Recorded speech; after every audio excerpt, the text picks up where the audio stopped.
Welcome to Rooted and Rising Healing. I'm your host, Hali, and this space is for women rebuilding after betrayal.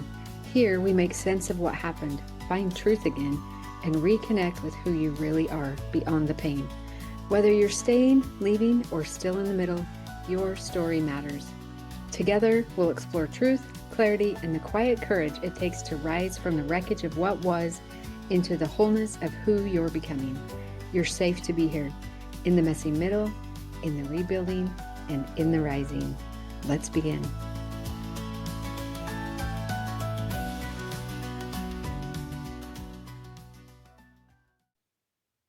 Welcome back to Rooted and Rising After Betrayal. I'm Hali, your host, and I'm so glad that you joined me today. In our last and the very first episode, we explored what betrayal trauma is and how it impacts your mind and your body and your emotions and your spirit. And I wanted to remind you that you're not broken. You're simply responding to trauma. So today we're going to go even a layer deeper, and we're going to talk about what happens inside your body when the nervous system takes over and you find yourself reacting in ways that you don't always understand. And so this episode, I would love it if you would approach it with all the compassion in the world for your body, for your responses, for the part of you that's been doing her very best to keep you safe. Sometimes we can tend to want to look at our body as an enemy.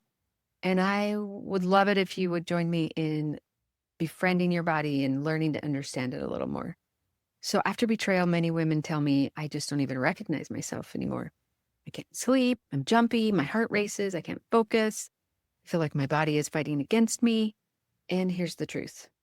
Your body is actually not betraying you. It's trying to protect you. It's the alarm system saying something isn't safe, something's not right.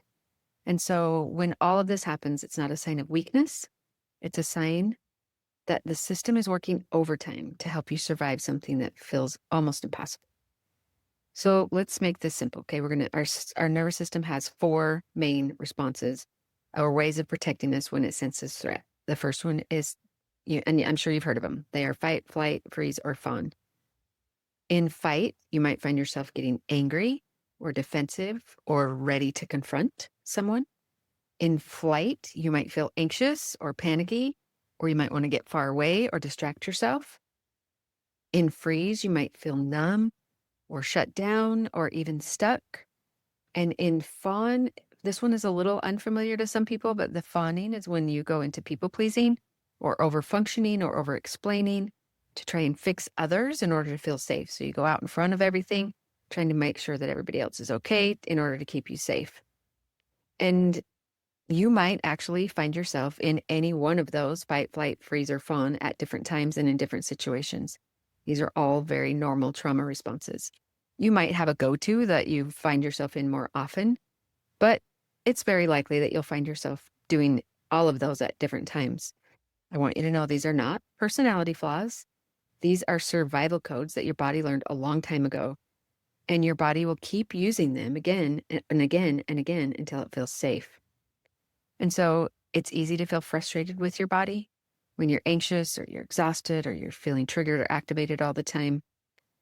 So I'm hoping to shift your perspective a little bit from looking at your body as a messenger and not as your enemy. Every tension, every pain, every flutter, every shutdown is your body trying to communicate something. It might be that I'm scared, might mean I need rest, might mean I need safety. So when you start listening to your body instead of fighting it, your body begins to trust you again, and that's where your healing begins. And it's a beautiful come together between your body, your mind, and your spirit. So I wanted to tell you a little bit about my own personal journey. When I was in the early years, I guess I'd heard what somatic healing was. I didn't understand it. I didn't know what it was. And that wasn't what I needed. I was very resistant to it. And I kept finding myself being stuck and triggered all the time. And so I would ask the therapists and the coaches that I was working with, I was like, why am I stuck here? Why am I still here? Why do I keep getting triggered all the time? And sometimes that's because you have a lack of safety in your relationship, and that makes sense, right? So, but I also didn't know how to create my own safety. And they kept saying, you need to do some body work. You need to become friends with your body. You need to start with some yoga. And I was like, I don't understand why you think that's going to help me because I didn't want to go there. I wanted somebody to give me a 10-step process to move through this pain and have it go away and never have to look at it again. And so I really didn't want to even hear about somatic healing. I didn't want to hear about healing my body. And what I've come to learn over the years is that trauma lives in our body. Trauma lives and is stored in the cells of our body. And so I'm hoping that if you're hearing this early on in the journey, that I can save you some time by opening your heart and your mind to looking at this piece of the healing journey sooner than I did. And if you've been in it for a long time and you still find yourself getting stuck, if you haven't stepped into the somatic healing journey, this might be the thing that helps you move through to the next thing to get past feeling stuck. So this is how I like to describe it.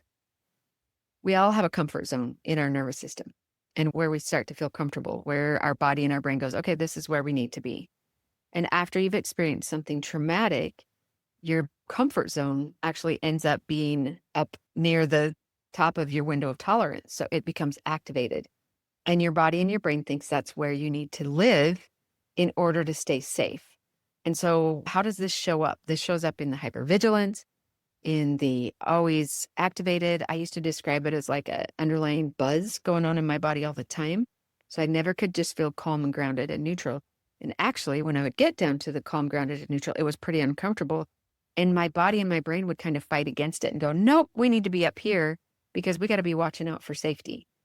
And so part of the somatic healing, from my perspective, is learning to retrain your body and your brain to get comfortable in a calm, grounded, and neutral state, because that sometimes becomes really uncomfortable because our brain and body is fighting against it. So if that's you and you feel like your body and your brain aren't actually comfortable in calm, grounded, and neutral, I get what you're saying. And also am inviting you to challenge that thought process a little bit. And this is why I also love this, is because some of this work is stuff that you don't actually have to pay a professional to do. It's stuff you can incorporate into the everyday part of your life. You can start to learn the language of your body and the messages it's trying to send you through the different sensations. So in fact, in neuroscience, it shows that our brain can change in just 8 weeks of consistent mindfulness practice. So for instance, one study found reduced activation of the amygdala, the section of our brain that we talked about last week that's tied to the fear and hypervigilance, that am I safe, am I safe, am I safe? After 8 weeks of consistent mindfulness training, we can actually calm that amygdala. And this was actually the thing that I learned that helped me go, okay, I don't believe that, but I will try it. If they are telling me that in 8 weeks, I can start to calm that part of my brain, I'm willing to try it. And so that was what I learned about that helped me jump into some of this mindfulness and just the cracking open of the somatic healing and really befriending my body. So when you feel your nervous system is wired on high alert, the research says that there is a path to rewiring. Your brain can become safer for you. And so we talk about healing as a mindset, but we have to remember that trauma lives in the body. And so let's begin speaking the language your body understands. And that is the language of sensation, of breath, and presence, and getting grounded back into this present moment. So you're going to hear me use words like grounding.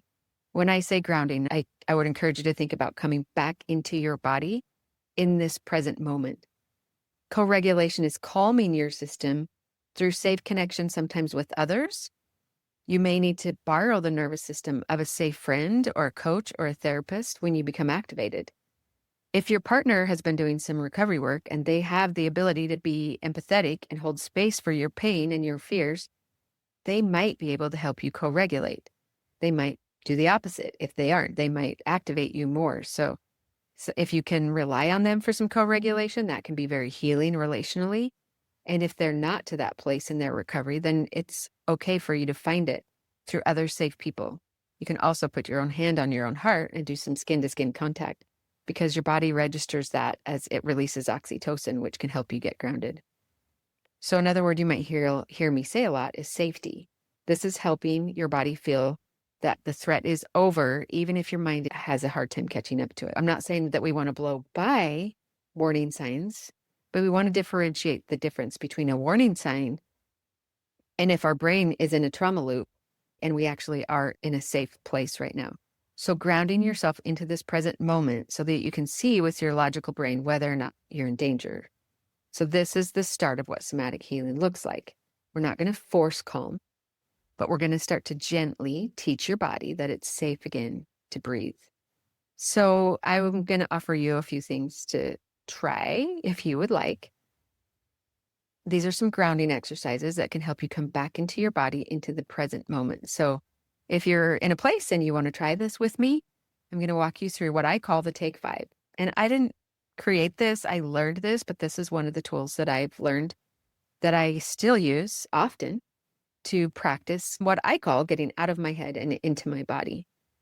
So if you're in a place and you want to practice this with me, I would invite you to take a deep breath in through your nose. Nostril breathing is grounding.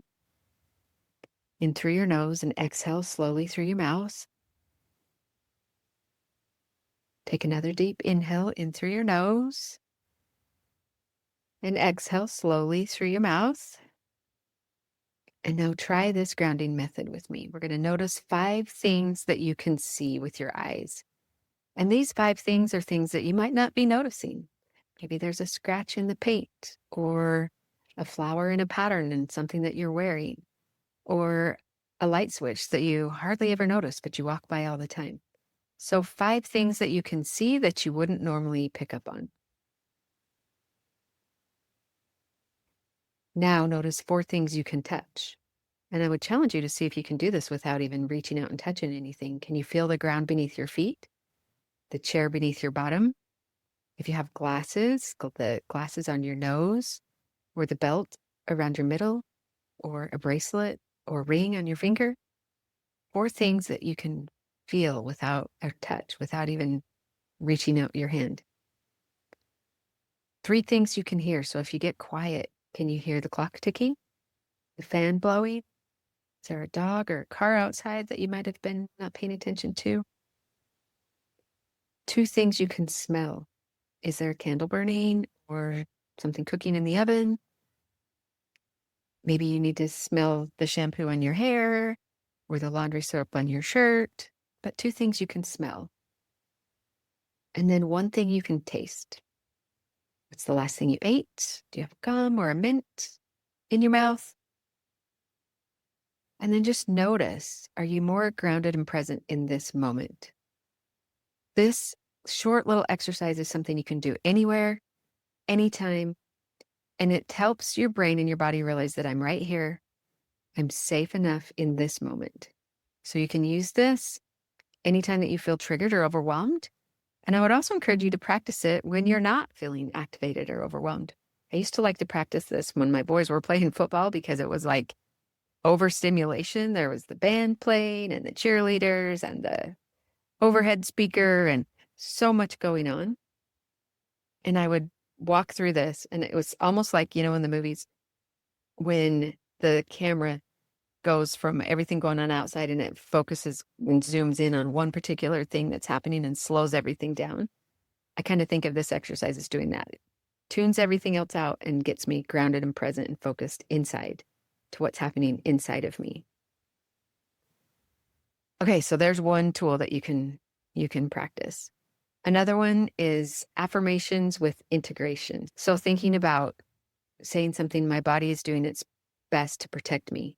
And then you take 1 actionable step towards doing that.